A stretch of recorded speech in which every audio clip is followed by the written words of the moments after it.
we proceed with Psalm 25 of David. O Lord, I set my hope on you. My God, in you I trust. May I not be disappointed. May my enemies not exult over me. O let none who look to you be disappointed. Let the faithless be disappointed, empty-handed. Let me know your paths, O Lord. Teach me your ways. Guide me in your true way and teach me. For you are my God, my deliverer. It is you I look to at all times. O Lord, be mindful of your compassion and your faithfulness. They are as old as time. Be not mindful of my youthful sins and transgressions. In keeping with your faithfulness, consider what is in my favor, as befits your goodness, O Lord.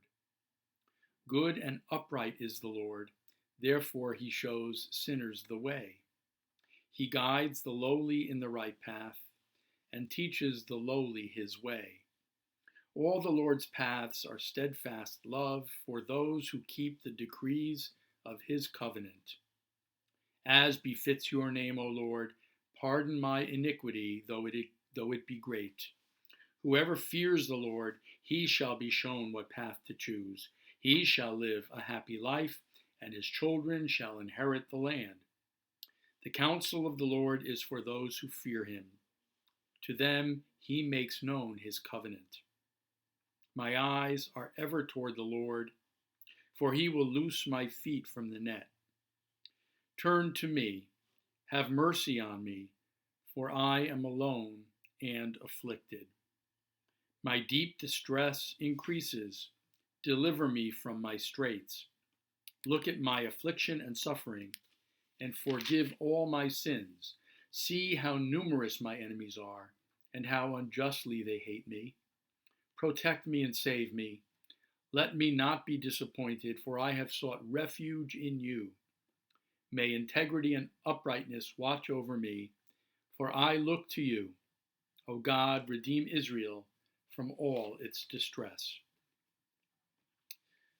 This psalm is composed from the vantage point of the first person.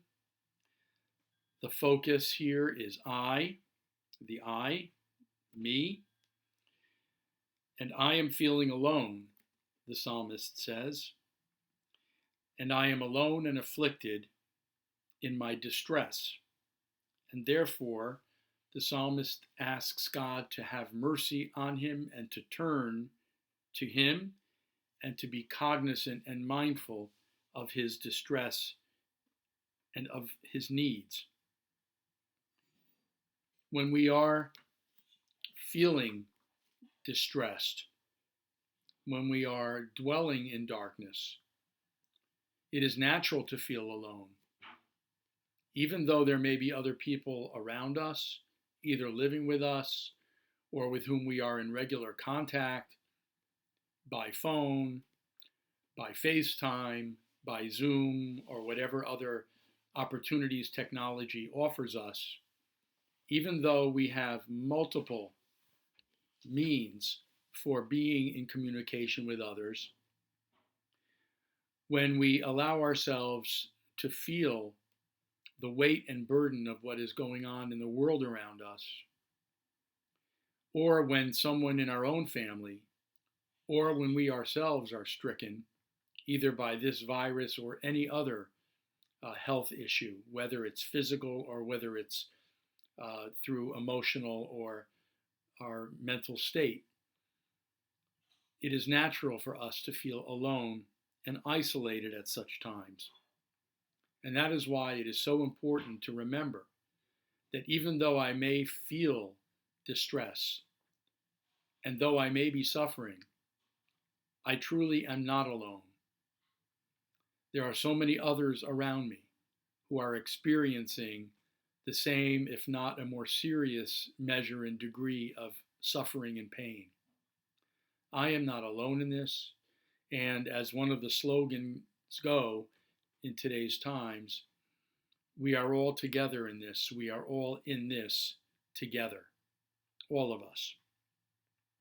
In verse 11 of this psalm, the psalmist writes, V'salachta la'avoni ki ravhu, pardon my iniquity, though it is great. And the verse begins, as befits your name, O Lord. I ask God to forgive my iniquity, my sins, my transgressions, even though they may be serious. I ask God to do this because that is God's nature. Because according to this psalm, I acknowledge that God's nature is compassion and love and good and uprightness.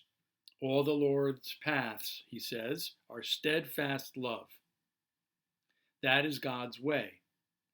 And because God's nature is defined by love and mercy and compassion, the psalmist asks that in accordance with God's nature, in accordance with God's name, please pardon my iniquity, though it be great. It is interesting to me that this particular verse, Psalm 25, verse 11, is quoted and used in the liturgy of the Day of Atonement of Yom Kippur. But it's a little bit different. In Yom Kippur, the Hebrew is, Leman Shimcha Adonai, as befits your name, O Lord. That's the same as in the Psalm. V'salachta la'avonenu ki ravhu. Pardon our iniquity, though it be great.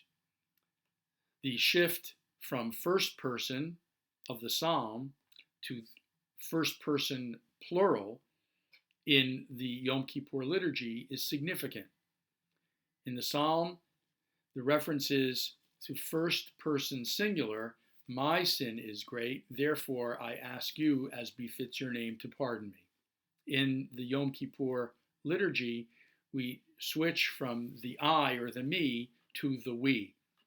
And this is completely consistent with the confessional themes of Yom Kippur, where all of the confessionals, all the references to sin and iniquity shift from the first person singular to the first person plural.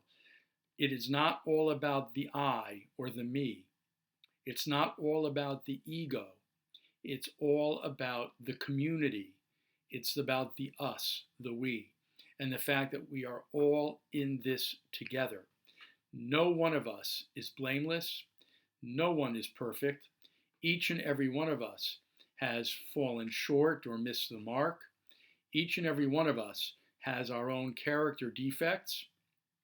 And also in that, we are not alone. We are together in that moral dimension, but we are also together in the physical aspects of the plague that we are experiencing now. Just as all of us are susceptible to this virus, each and every one of us needs to be emotionally connected with our fellow human beings. We are all in this together.